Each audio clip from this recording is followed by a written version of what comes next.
ക്ഷമിക്കണം, ഇതിൽ എന്റെ യഥാർത്ഥ ബന്ധുക്കൾ ആരൊക്കെയാണെന്ന് എനിക്കറിയില്ലല്ലോ. നിനക്ക് എന്നെ അറിയില്ല? നീ എന്നെ മറന്നു. ആരെ മറന്നാലും നീ ഇവളെ മറക്കരുത്. നിന്റെ അമ്മയ്ക്ക് പാലില്ലാതിരുന്നപ്പോ ഈ മാറിലെ പാല് കുടിച്ചാണ് നീ വളർന്നത്. ഇവക്ക് മാത്രമേ പാലുള്ളൂ. ഞാൻ കുറെ പാല് കൊടുത്തിട്ടുണ്ട്. അല്ലടാ മോനെ, അത് വല്ല ചായക്കടയിലും പാല് കൊടുത്ത ഓർമ്മയായി. ഇവള് നിർബന്ധിച്ച് പാല് കൊടുത്തത് ഞാൻ എന്റെ കണ്ണുകൊണ്ട് കണ്ടതാ. ആ ഒരു ഗതികേടൊന്നും എന്റെ ജോലി കുട്ടനില്ല. ഭായ്, ഇതിൽ യഥാർത്ഥ ബന്ധുക്കളെ തിരിച്ചറിയാൻ ഒരു വഴിയുണ്ട്. ഭായിയുടെ ശരിക്കുള്ള പേര് പറ.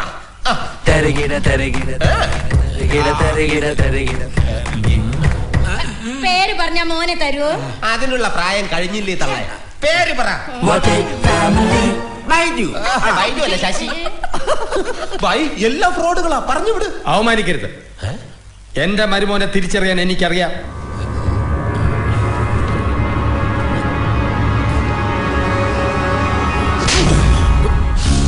ഞാൻ എന്റെ അമ്മ തിരിച്ചടിക്കണേ. തിരിച്ചടിക്കാൻ തിരിച്ചടിക്കാൻ.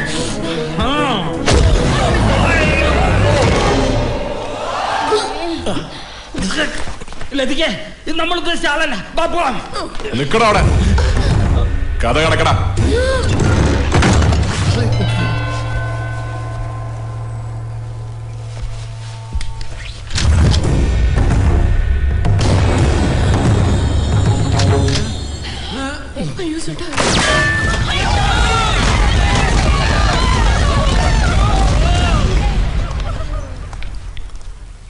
എല്ലാത്തിനെയും ഓടിച്ചിട്ട് വെടിവെക്കണ്ടെങ്കിൽ അമ്മാവന്മാരും അമ്മായിമാരും ഒക്കെ തിരിച്ചു വാ.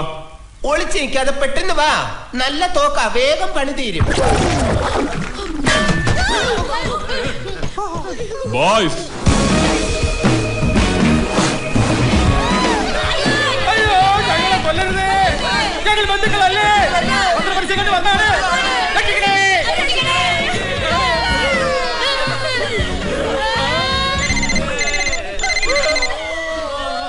Hello. Vedika, what A pleasant surprise. Surprise എനിക്കാണ് പറയാനുള്ളത്. അതിനു മുൻപ് കൺഗ്രാറ്റ്സ്. എന്തിന്? ഇന്നലെ രാജഗുരു വശവജ് സച്ചിന് ഫോൺ ചെയ്ത് റോഷന്റെ ഫാമിലി ഡീറ്റെയിൽസ് പറഞ്ഞതോടെ അച്ഛൻ ടോട്ടലി ഇംപ്രസ്ഡ്. I see. അത് മാത്രല്ല, അതുകൊണ്ട് എത്രയും പെട്ടെന്ന് റോഷന് വന്ന് കാണാൻ എനിക്ക് സമ്മതം തന്നു. അതിനൊക്കെ ഇനി സമയമുണ്ടല്ലോ. ഞാന് ആദ്യം ഇതൊക്കെ ഒന്ന് സെറ്റ് ചെയ്യട്ടെ. എന്ത് സെറ്റിംഗ്? അല്ല, ഈ വീട്, ഫർണിച്ചർ, പിന്നെ ഈ ഫാമിലിയുടെ കുറച്ച് കാര്യങ്ങളൊക്കെ. ഓ, ഓക്കെ. ഇപ്പൊ ഞാൻ എവിടെയാണെന്ന് പറയാമോ? നമ്മൾ ആദ്യം കണ്ടുമുട്ടിയ റെസ്റ്റോറന്റ് അല്ല. Metro station, park. നോ. ഓ, ഞാൻ തോറ്റു. പറ. റോഷന്റെ വീടിന്റെ car പോച്ചിൽ.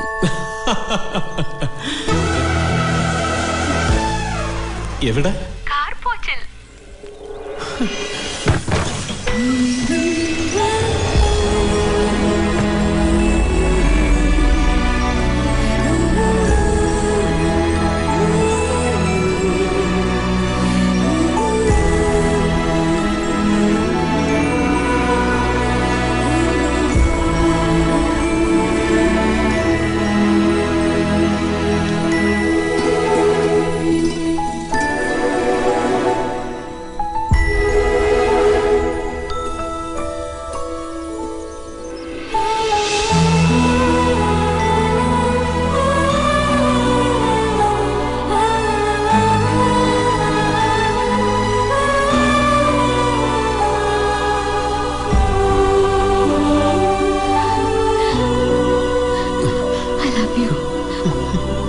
I love you too.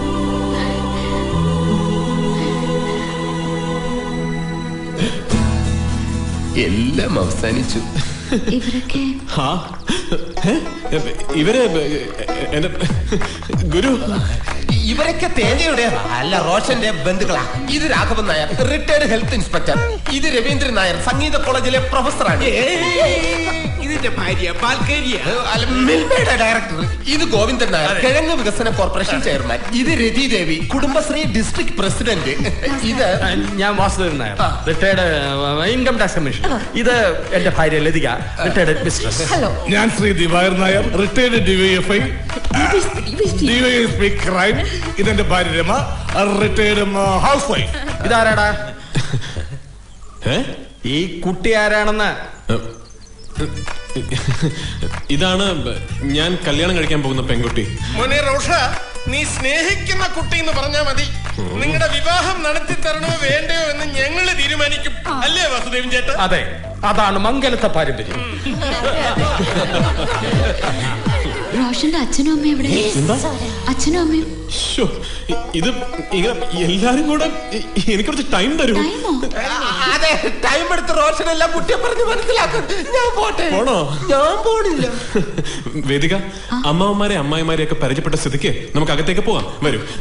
Roshan, അമ്മാവന്റെ കാര്യം പറഞ്ഞപ്പോഴാ ഞാൻ മറന്നുപോയി. ഒന്ന് വരുമോ? എല്ലാത്തിനും ഞാൻ എടുത്തോളാം. റോഷൻ, എന്റെ കൂടെ ഒരാളുകൂടെ ഉണ്ട്. അതെയോ? വിളിക്കൂ. അച്ഛൻ എന്റെ കൂടെ വിട്ടതാ. അച്ഛൻ ഒറ്റയ്ക്ക് വിടാൻ ധൈര്യം ആരാള്? എന്റെ അമ്മാവൻ. അമ്മാവൻ. അമ്മാവാ,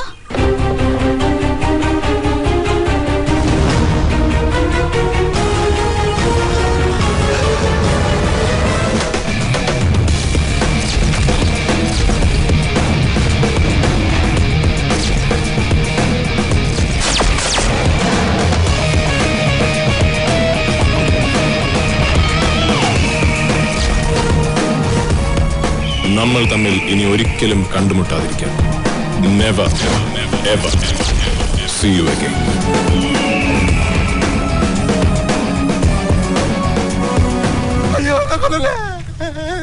അമ്മാവൻ എന്നെ അനുഗ്രഹിക്കണം.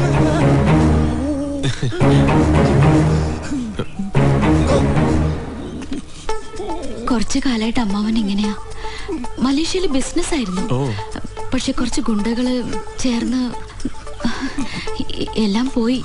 അതുകൊണ്ട് കൂടിയാ ഞാൻ ഇങ്ങോട്ടേക്ക് കൂട്ടിക്കൊണ്ടു വന്നത്. ഒരു ചേഞ്ച് നല്ലതാണല്ലോ. തീർച്ചയായിട്ടും. അതിപ്പോ എന്റെയും കൂടി ആവശ്യമായി മാറിക്കഴിഞ്ഞല്ലോ. അമ്മാവ, കാര്യങ്ങളൊന്നും ഞാൻ പ്രത്യേകിച്ച് പറയേണ്ടതില്ലല്ലോ. എന്റെ ശരിക്കുമുള്ള മുഖം ഇനി പുറത്താര് എങ്ങനെ അറിഞ്ഞാലും അമ്മാവനെ ഞാൻ കൊല്ലും. ശ്രാങ്കെ, അമ്മാവിന് പ്രത്യേക പരിഗണന കൊടുത്ത് അമ്മാവിന്റെ മുറിയിലേക്ക് വിളിച്ചോണ്ട് പോകൂ. ഞാൻ വേദികയുമായി ഒന്ന് സംസാരിച്ചോട്ടെ. താങ്ക്സ് അമ്മാവ. എനിക്ക് വേദികയോട് കുറച്ച് കാര്യങ്ങൾ പറയാനുണ്ട്. വരൂ, കൊണ്ടുപോടാം. നമുക്ക് അങ്ങോട്ട് പോവാം. വേദിക എന്നോട് ക്ഷമിക്കണം. അച്ഛനും അമ്മയും റെഡി. ഞാൻ വേദികയോട് ഒരുപാട് നുണ പറഞ്ഞു. സത്യത്തിൽ എനിക്ക് അച്ഛനില്ല. ഹലോ, അച്ഛൻ കട്ട്, അമ്മയുമില്ല. അമ്മയും കട്ട്. ഈ കാണുന്ന ബന്ധുക്കളാണ് എന്നെ വളർത്തി വഷളാക്കിയത്. അല്ല, വളർത്തി വലുതാക്കിയത്.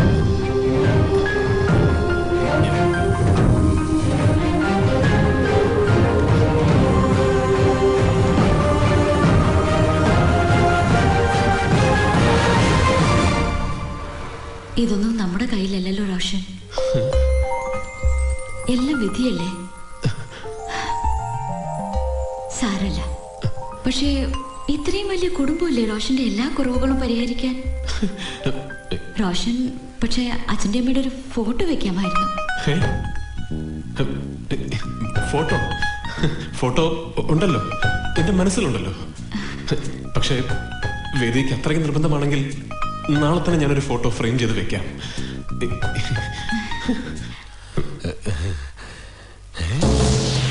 പത്രാവള് കണ്ടാൽ എല്ലാവരുടെ ഫോട്ടോയും ഫ്രെയിം ചെയ്ത് വെക്കേണ്ടി വരും. കുട്ടി ഇപ്പൊ ഈ മുറിയിൽ നിന്ന് ഇറങ്ങും. അതെല്ലാം പറയാം. ജാതകവശാൽ കുട്ടി ഇപ്പൊ ഈ മുറിയിൽ നിന്നാൽ ഈ വിവാഹം നടക്കില്ല. ഗുളികൻ കിഴക്കരുത് ശപിക്കും. കുട്ടി ഇങ്ങോട്ട് വന്നേ. തടയരുത്. വിധിയെ മാറ്റി മറിക്കാൻ ഇങ്ങോട്ട് പോ.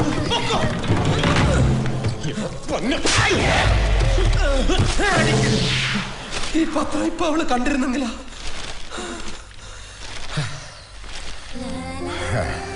സോറി. സാരമില്ല. ഉണ്ട ചോറിന് ഒരല്പം നന്ദി കാണിച്ചു പോയി.